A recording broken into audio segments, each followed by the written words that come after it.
Oh, you're on the handstand page. Welcome. Well, I guess you want to learn how to do a handstand. Cool, well that's good, because you've got the ebook and you've got the video here. By the end of this video, you're going to know exactly how to get to the next step in your handstand journey, the progressions, the warm-ups, everything you'll need. Now this is a supplement to the guide. You can go through the guide, you can read through it if you'd like to read through it, or you can watch the video and we'll go through everything here. So, step one, why learn a handstand? I think firstly it's just really cool, really fun. Little backstory on me, I used to be a competitive powerlifter, I broke records, I could deadlift 280 kilos, but I was broken, my shoulders were ruined, my elbows were destroyed, my back, my neck, my back, ruined. I had the body of a 70-year-old at 18. And for me, getting into bodyweight calisthenics, and actually specifically handstands, was just a fantastic way to have fun, learn something cool, work out in a group with community around you, but also get crazy range in your shoulders, learn how to use your body, okay? So when you open up the ebook, the first thing that's gonna greet you is the warm-up. So the most important thing that we need to do is make sure your wrists are nice and warm. It's all in there, so I'm not gonna bore you too much of it, but very simply, just make sure you're doing a few over the front, do a few with your fingers this way, so pulling towards you, do a few with your palms facing up, fingers towards you, elbows locked. Do a few of those. Do anything else that feels good in the wrists, and I'd always finish off by actually getting them warm through there. Now, let's take this right back. We teach a lot of people here at CaliUnity who have never been upside down, who can't do a push-up, how to get a handstand. And really, the way that you have to do it is you have to break it down step by step. Actually, one second, I'm gonna get something.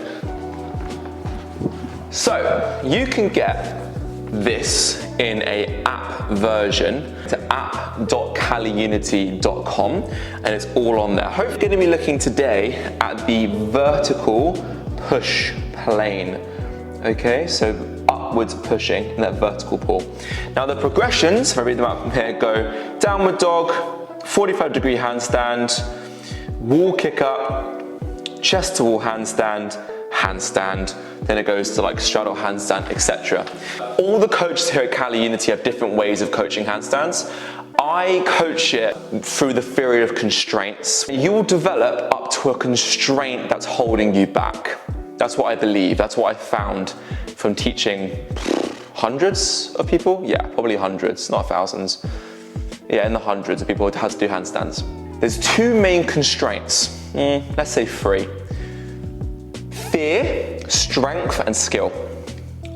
Skill can most likely overcome fear, but I would put fear as one of them. Now, in my opinion, if you take this step by step, fear shouldn't be an issue because each step will build on the last and develop it. For example, hopefully everyone watching this video can do a downward dog.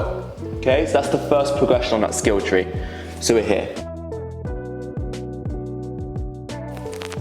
Now, for you yogis, yes, I'm probably doing it wrong. I don't really care.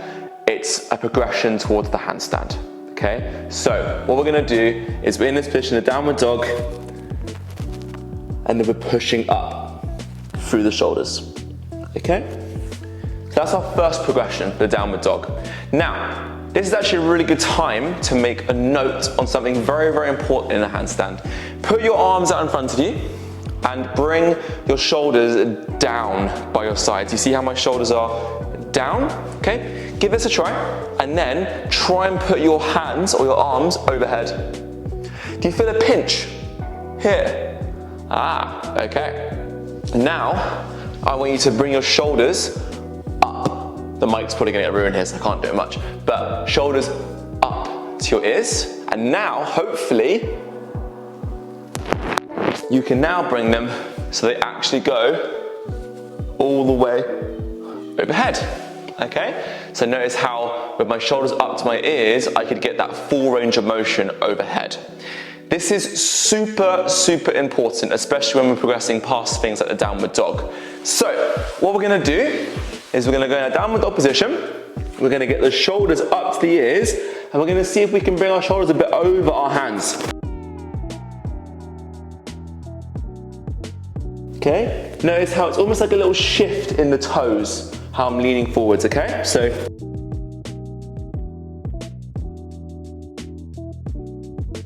now you know how my shoulders were up to my ears as much as I could get them, okay? This is called elevation. The reason why is your shoulder only has 120, I think it is, degrees of range of motion, but when your scapula unlocks, which is called your mid-back, or your mid-back's called your scapula, then you can get more range in your shoulder. That's why when you see people doing this in a handstand and they're all bananaed, like this position, and their back's all like that, right? Compared to pushing through nice and strong, it's mostly because of their shoulders not actually opening up in that position. Okay, that's the first thing we're kind of going to go through in the guide. Is a big thing of push your shoulders up to your ears. Now, the second thing is core tension. This is going to be really useful when we work on to the next progression I'll show you. But what I want you to do is do this. I want you to lie on your back. I want you to bring your knees into your chest, and then you're going to bring your chest into your knees. Okay? Notice how your lower back flattens and your ribs come down to your waist. We actually want this position in a handstand because, watch this, that is the full position in the handstand. So, if I show you, where's a nice angle, if I show you from here, if I come up and I try and banana my handstand, okay, so I'm like this, notice how my core is gone. Now, if I push through, notice how much straighter I was in that position because I'm elevating through my shoulders and I'm squeezing my ribs down to my waist, okay? Shoulders combined with core, that's really important because the next progression is actually then elevating your feet, okay? So downward dog, put your feet up, and then notice how my core is almost like arching. No. Push your shoulders and up to your ears, chest back to the box, core engaged, and if you can walk up here, go for it and see if you can get a nice position holding there. If this feels good, one leg away, etc., etc. Okay? So that's the third progression. So we went from downward dog, then we leant forwards and got the weight forwards. Then you went on a box and saw if you could bring your feet off the box. Now, I want you to work on doing a chest to wall handstand. Now, what that basically means is you're going to go up to the wall in a 45-degree position and you're going to start to walk your hands back towards the wall at whatever point feels comfortable for you. So, it's going to be dangerous, but whatever, do it for the video. So, up here, like this, that might be your first progression, and then we can walk up as close as you can to the wall and try and push through and touch your chest into the wall. Okay, so notice there how I was aiming to push my chest into the wall, elevate my shoulders as much as I can, and I was pushing my hips and chest into the wall. Now, this is the first big bottleneck, and it kind of hits two of them, which is strength and fear. Now we're breaking this down, hopefully your fear shouldn't be there as much. It would be unreasonable for you to not be afraid of going upside down on your first time in doing a handstand, right? But we went through downward dog, then we did lean forwards, then we did a box, basically downward dog, and then we went against the wall, we did a 45-degree handstand, and then you're walking up towards the wall and holding that. Right. Your goal is to be able to hold that chest to wall, hips to wall, legs straight for 1 minute. That's your goal. If you can hold that, strength is no longer your problem. Let me repeat that. Your goal is to hold that 1 minute against the wall, chest to wall, hips to wall, nose to wall. If you can hold that for a minute, you're good, okay? Strength is not your problem. That's when you need to come away from the wall and you need to start doing either kick-ups or you need to start doing freestanding stuff with a partner or outside bailing, okay? Cool. So that's the first big thing that I'd say. Number one, you have to get stronger. So in the programs, in the back of the ebook, you'll see there's some major plateaus in your training. Plateau number one is fear, so just slowly working through them. Plateau number two is strength. Plateau number three is skill. So we've passed through the fear one because we're doing things step by step, we're not rushing too much. Plateau number two though is the strength aspect. Let's work towards that 1 minute chest to wall handstand. If you can't do that, every single session, you should be finishing your handstand practice with some sort of hold against the wall. So walking up towards the wall and down away from the wall. Maybe you're holding against the wall, something to develop that. Okay, now let's work on back to wall kick-ups and the skill aspect of the handstand. So, in terms of the kick-up to handstand, the main way that I like to think of a handstand is think of it as stacking your center of mass over your base of support, okay? The reason why a crow works, so watch my hips, watch my belly button. If I'm here and I lean forwards, I won't get lift, right? But if I do this, now I can get the lift because my belly button is over my hands, yeah? Because by leaning over the hands, my center of mass is over the base support and that's how I get balance. Now watch this handstand. It's the same thing. My hips are over my hands, I'm pushing through the shoulders, okay? And I'm in that position. Yes, I know, Bryony, you're amazing at handstands. My handstand is slightly bananaed. Okay, I get it, blah, blah, blah. And all you handstand haters out there, okay? But notice, even when I had a slight banana in my back, my hips are over my hands. That's how I get balance. So, when you do a kick up, you need to get your hips over your hands. There's two ways to do that.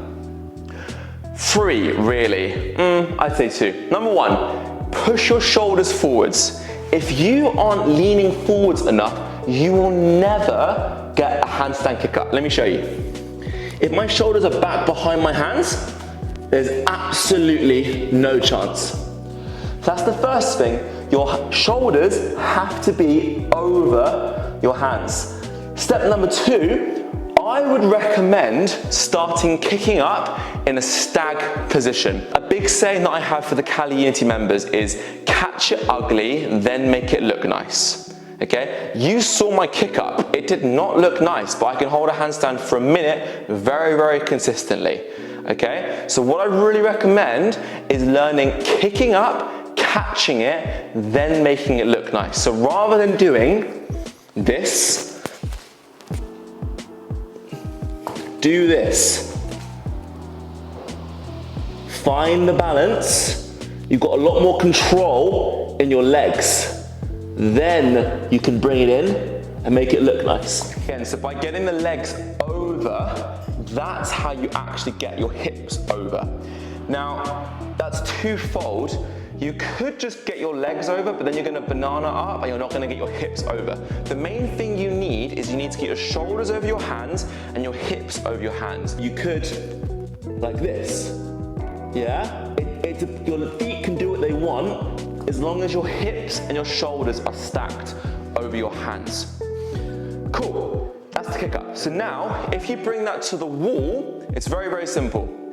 Find a space, you wanna be about 2 feet away from the wall, okay? Kick up to the wall and go for a 3-step process. So the process is, let me go over here, hopefully I don't go through the windows. So, the 3-step process is hands are here, okay? Number 1, downward dog. Number 2, push through the shoulders. Number 3, lean, and then once you're there, like so, we're in that position. Now when you're here, push through your shoulders and see if you can come away from the wall. So now's a good time to talk about how to actually balance a handstand. Do this with me. If you stand up and just move around and just really feel your feet, feel your toes, feel what they're doing. Okay, cool. Now get a straight position, lean over your toes. What do you do with your toes? Notice how you squeeze them into the floor. Okay, go backwards now. What do? I lift up my toes. If I go too far, what do I have to do? I have to bend my hips to save myself. Right, now when you're doing a handstand, that's exactly what your wrists are doing in that position. So if I'm in this position here, okay, and you're gonna watch my wrists when I kick up into a handstand, this is gonna be fun. Okay, look at my wrists and my fingers working. Right, I'm currently in a handstand. Okay, I'm up in that position. Look at them working. Yeah? Pinching, squeezing, bending, etc.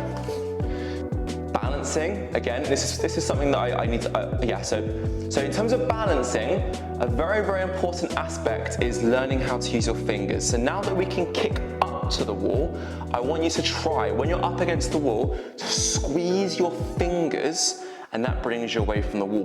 But, very important, if you're up against the wall and you haven't got tension, nothing's gonna happen. If you've got a partner with you in the room, I want you to try this. Hollow hold, don't have tension in your legs, and they push down your feet. Nothing will happen, you'll just collapse.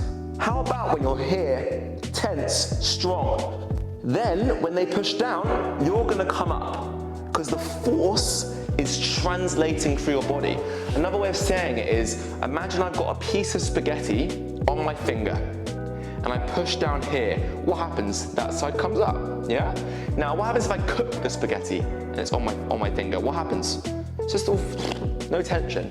So you can be using your fingers and nothing might be happening, okay? Now, rule of thumb, when you're doing your handstands, put a lot of your weight through the front of your wrist, keep the weight in your fingers. For now, because you're just starting out, really do try and put it through the fingers because you have more control there. You know when we did that standing up drill? When you went backwards, you had no control, right? You have a lot more control when you're on your fingers. So when you're against the wall or you're doing freestandings, aim to shift the weight onto your fingers. If you do come back and start coming away from the wall, you almost lift up your fingers a little bit, or you bend your arms. Let me try and show you. Hopefully you have a good angle here. So if I'm coming back, you see how I'm bending my arms? I'm almost lifting my fingers up. And come down, yeah, here. Okay? If I save it now, and I push back up. Okay? So that's basically the control of a handstand. We've got many more in-depth seminars and videos on this. I just wanted to give you guys a crash course in everything in the handstand.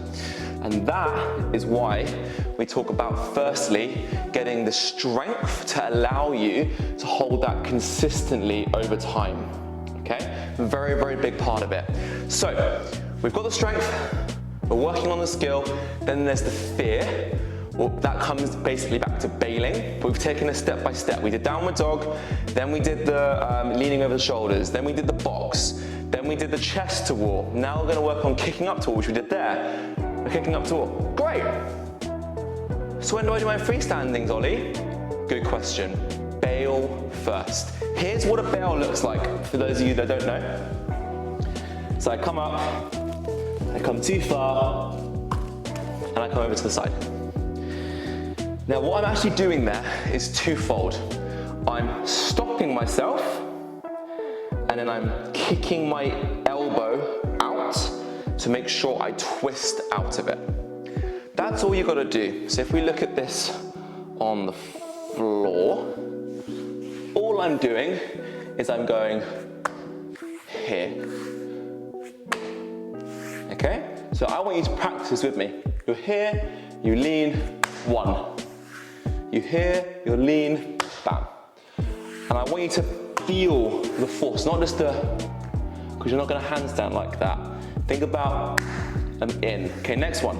Downward dog, feet off the floor, lean, fall. Lean, fall. This time, lean and actually fall over. Good. That's what you want. Perfect.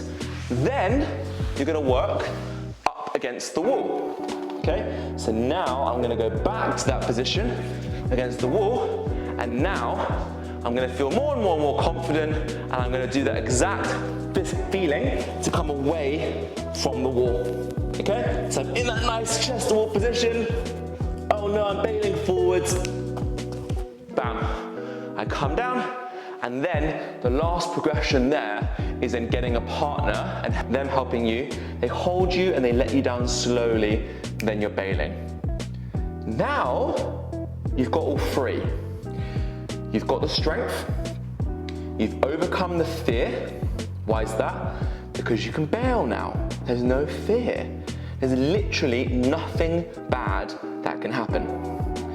Number three, you've just got to do it more. Strength is a skill, and skill takes time. What are some of my top tips on this? I would say, when it comes to skill, if your wrists allow for it, do it every day. Try and do it at the beginning, at the end of your workout. Remember, if you can't do a minute chest to wall perfect form, keep doing that. Then you can work away from the wall in back to walls and kick-ups. I would vary the stimuli. So use parallettes, use your hands, turn your hands out, turn your hands in. Go on grass, go on sand, go on high positions, go on low positions. Try loads of different things just to try and get more and more feeling and stimulus into your body. So we've gone through downward dog, leaning forwards, box, chest to wall, back to wall, freestand, well, before that bailing, freestandings. We've gone through strength. You need to do a 1 minute chest to wall handstand in order to progress to doing any freestanding work. We've gone through fear, breaking it down step by step, making sure to work through the next thing on the skill tree, not skipping ahead, specifically learning how to do a 1 minute chest to wall before even trying kick-ups, and learning bailing before you work to freestandings. And the third one is skill. So breaking it down, different ways that I got my handstand, tips and tricks, learning how to bail first, working with a partner, etc. Now, if you guys want more content, you want to join in live with workouts, and you want to have these kind of videos, but for all the other movements and lifestyle and everything else when it comes to health and fitness, go to the link below or above and click on school.com/CaliUnity, or click get started if you're on the website. If not, head on over to CaliUnity.com, click get started.